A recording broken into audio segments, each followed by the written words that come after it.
Hi guys, welcome to Pakistani family reaction. तो कैसे हैं आप सब। मेरा नाम आजाद है। मेरा नदीम। यार भाई, चाइना के 70 साल पर भारत को सताने पर भारत ने निकाला ऐसा चाइना का तोड़ के देखकर चीख उठा पूरा चाइना। किस चीज पे सता रहा था पता नहीं चाइना? यार, ये तो मुझे भी नहीं पता, लेकिन 70 सालों से। हाँ ना यार, बहुत है। इतने तो पाकिस्तान की आजादी का अरसा हो गया है। वही ना, भाई वॉच करेंगे तभी पता चलेगा लगेगा कि आखिर किस तरह से भारत ने इन हरामजादों का निकाला है तोड़। वॉच करते हैं भाई साहब, कड़ौन करते स्टार्ट। जो चीन भारत को धमकी देता था कि वह ब्रह्मपुत्र नदी का पानी रोक देगा और अरुणाचल प्रदेश में सूखा ला देगा या फिर अचानक पानी छोड़कर वहां बाढ़ का खतरा पैदा कर देगा, अब वही चीन भारत के इस नए कदम से डरने पर मजबूर हो गया है।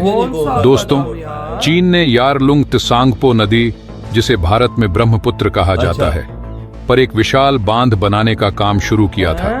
यह वही नदी है जो अरुणाचल प्रदेश और असम की पानी की जरूरतों को पूरा करती है। इस बांध को ऐसी जगह बनाया जा रहा था जिससे भारत को बहुत चिंता थी, क्योंकि अगर चीन ने इस नदी का पानी रोक दिया या इसे अचानक छोड़ दिया तो अरुणाचल प्रदेश और असम में बाढ़ और सूखे जैसी गंभीर समस्याएं खड़ी हो सकती थी। ब्रह्मपुत्र नदी यहाँ के किसानों और सिंचाई का मुख्य स्रोत है। चीन इस नदी के जरिए भारत पर दबाव बनाने की कोशिश कर रहा था ताकि भारत को राजनैतिक और आर्थिक रूप से कमजोर किया जा सके। लेकिन दोस्तों, अब वक्त बदल गया है। भारत ने ऐसा कदम उठाया है जिससे चीन की चाल उलटी पड़ गई है। अब चीन भारत को नहीं बल्कि खुद भारत से डरने पर मजबूर है। भारत ने अपनी कूटनीति और तकनीकी ताकत के दम पर चीन की योजना को नाकाम कर दिया है। चीन ने अपने बांध परियोजना में जो भी अरबों रुपए खर्च किए थे वह अब लगभग बेकार साबित हो गए हैं। चीन अब अपने बांध का उपयोग सिर्फ अपने देश के लिए कर सकता है, लेकिन भारत के अरुणाचल प्रदेश और असम को कोई नुकसान नहीं पहुंचा सकता। यह भारत की एक बड़ी रणनीतिक जीत है। दोस्तों, यह भारत का नया कदम कितना कारगर और चीन के लिए कितना डरावना है, इसे आज हम इस वीडियो में समझेंगे। लेकिन वीडियो में आगे जाने से पहले अगर आपको भी भारतीय होने पे गर्व होता है तो वीडियो को लाइक करके कमेंट बॉक्स में जय हिंद जरूर लिखें, क्योंकि जय हिंद कहना हम सब के लिए गर्व की बात है।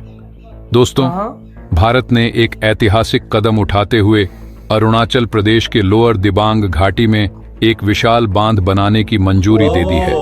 यह बांध चीन की सीमा के करीब ब्रह्मपुत्र नदी की एक सहायक नदी पर बनाया जाएगा और इसका नाम दिबांग मल्टीपर्पज प्रोजेक्ट रखा गया है।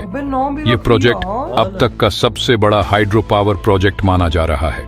भारत सरकार का कहना है कि इस प्रोजेक्ट से न केवल इस क्षेत्र की ऊर्जा जरूरतों को पूरा किया जाएगा, बल्कि इससे राजनीतिक दृष्टि से भी कई फायदे होंगे। इस प्रोजेक्ट की कुल लागत लगभग 319 बिलियन रुपए है और इसे पूरा होने में 9 साल का समय लगेगा। इस परियोजना की क्षमता 2800 मेगावाट होगी और इसके पूरा होने के बाद यह 11,122 मिलियन यूनिट बिजली का उत्पादन करेगा, जिससे अरुणाचल प्रदेश और असम की बिजली की जरूरतों को पूरा किया जा सकेगा। यह प्रोजेक्ट खासकर मानसून के समय ब्रह्मपुत्र नदी में आने वाली बाढ़ को नियंत्रित करने में मदद करेगा। असम और अरुणाचल प्रदेश में बाढ़ एक सामान्य समस्या है और इस प्रोजेक्ट के बाद इस खतरे को काफी हद तक कम किया जा सकेगा। इस प्रोजेक्ट के तहत एक कंक्रीट ग्रेविटी डैम बनाया जाएगा जिसकी ऊंचाई 237 मीटर होगी और इसकी नींव सबसे गहरी होगी।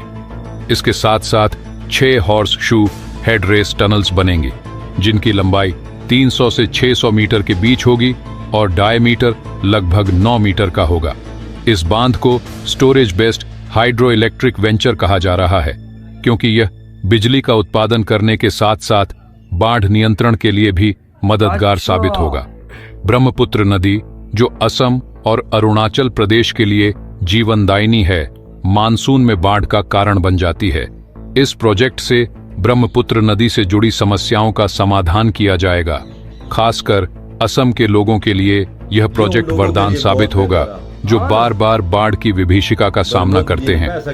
यह प्रोजेक्ट न केवल इन लोगों के लिए एक राहत का स्रोत बनेगा, बल्कि इस क्षेत्र के विकास को भी नई दिशा देगा।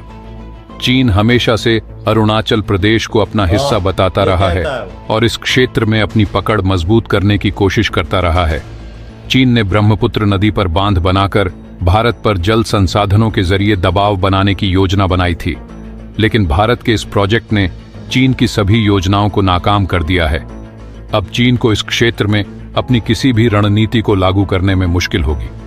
भारत सरकार ने यहां निर्माण कार्य तेज कर दिया है, जिससे न केवल बाढ़ का खतरा कम होगा बल्कि चीन की कोशिशों पर भी विराम लगेगा। अच्छा, चीन ने हमेशा अरुणाचल प्रदेश में तेजी से निर्माण कार्य किया है और इस क्षेत्र में घुसने की कोशिश की है, लेकिन अब भारत के इस कदम ने चीन की रणनीति को कमजोर कर दिया है। भारत ने इस क्षेत्र में बुनियादी ढांचे को मजबूत कर दिया है और इससे स्थानीय लोगों के लिए बाढ़ का डर भी खत्म हो गया है। देखो चीन ना, अब इस मोदी जी क्षेत्र का में पैसा कोई भी पास नया करके कदम रखा उठाने है। से पहले 10 बार सोचेगा। हालांकि इस प्रोजेक्ट को पूरा होने में 9 साल का वक्त लगेगा, लेकिन चीन को अब से ही चिंता होने लगी है। तो दोस्तों, आप क्या सोचते हैं? क्या भारत के इस कदम के बाद चीन अपनी कोई नई चाल चलेगा? हमें अपने विचार भाई साहब, चाइना का भारत ने आज रास्ता रोक दिया। जो ये हरामजादे भारत को धमकी देते थे, नाजायज सुअर की औलाद, कि भाई साहब हम भारत में बाढ़ ले आएंगे, हम ये कर देंगे, हम वो कर देंगे, आज मोदी जी ने सारी चीजों की मंजूरी देकर इनके कलेजों पर आग लगा दी। मास्टर स्ट्रोक ऐसा मोदी जी ने खेला कि चाइना को समझ में नहीं मोदी जी ने कर और क्या भाई दिया। इन्होंने डैम बनाया हुआ था, ये वहां से भाई कभी पानी छोड़ते थे, हाँ। कभी बाढ़ आती थी, हाँ। कभी भाई साहब पानी नहीं देते थे, वहां पे नुकसान होता। मोदी जी ने लेकिन बोला है। आज मोदी जी ने इतना बड़ा स्टेप उठाकर यकीन मानो चाइना की मार के रख उधर दिया। डैम बना दिया है। उसके मुंह के सामने उससे बड़ा और उससे इतनी बिजली पैदा होगी कि आधा पाकिस्तान चल सकता है। उस पे देख ले, मंजूरी दे दी, पैसों की मंजूरी दे दी, साइन हो गए, सब उधर कुछ काम चल पड़ा है आप भाई। अंदाजा लगा। खुदाइयां शुरू हो गई, यानी भाई अब चाइना के सामने भारत बनाएगा डैम, बिल्कुल, और उससे बड़ा डैम, ताकि वो जितना पानी छोड़ता है छोड़े, नुकसान होने का नाम ही नहीं होगा। ये पाकिस्तान तो नहीं है ना, खाली आंखें बंद करके सोता रहे। लेकिन भाई साहब, इंडिया है, वो इंडिया ने रास्ता जैसे- रोकना जानता अबे है। भाई, उसकी 70 साल की बदमाशी को आज भारत मिट्टी ने में मिला के मिट्टी रख- में मिला दिया, वो भी कुछ सेकंड। देख लो यार, मैं तो हैरान रह जाता हूँ। इंडिया क्या? कैसे कैसे बड़े स्टेप ले लेता है ओ और भाई- इतने पैसे रख लेता है डेमो के लिए। यार देखो ये ना, तो पाकिस्तान फकीरमंदों के लिए जो बेगारी, इनके पास कुछ भी नहीं हो। इंडिया इनको कहता रहा कि डैम बनाओ बनाओ बनाओ, उसने इन्होंने कुछ भी नहीं ये दिया। जब खाएंगे, जब यहाँ पे भाई साहब खाएंगे, जेबों में पैसा डाल के स्विस बैंकों में डालेंगे तो घंटा बनाएंगे।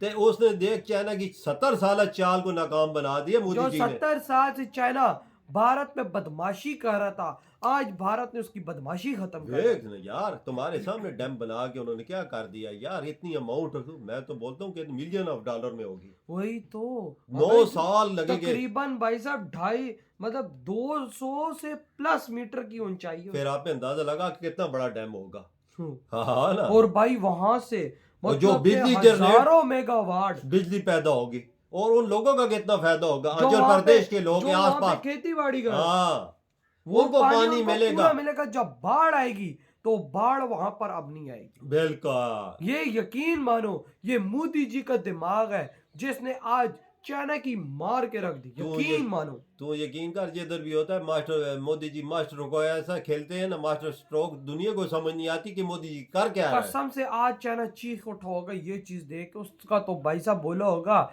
साला हमने इधर बाढ़ बनाए, बांध बनाया था इनको बर्बाद करने के लिए, उल्टा इंडिया ने हमें बर्बाद कर दिया। देख ले। तो भाई आपके क्या थॉट है, जो इतना बड़ा मोदी जी ने स्टेप उठाया और चाइना को मिट्टी में आज मिला दिया। इधर ही वीडियो तो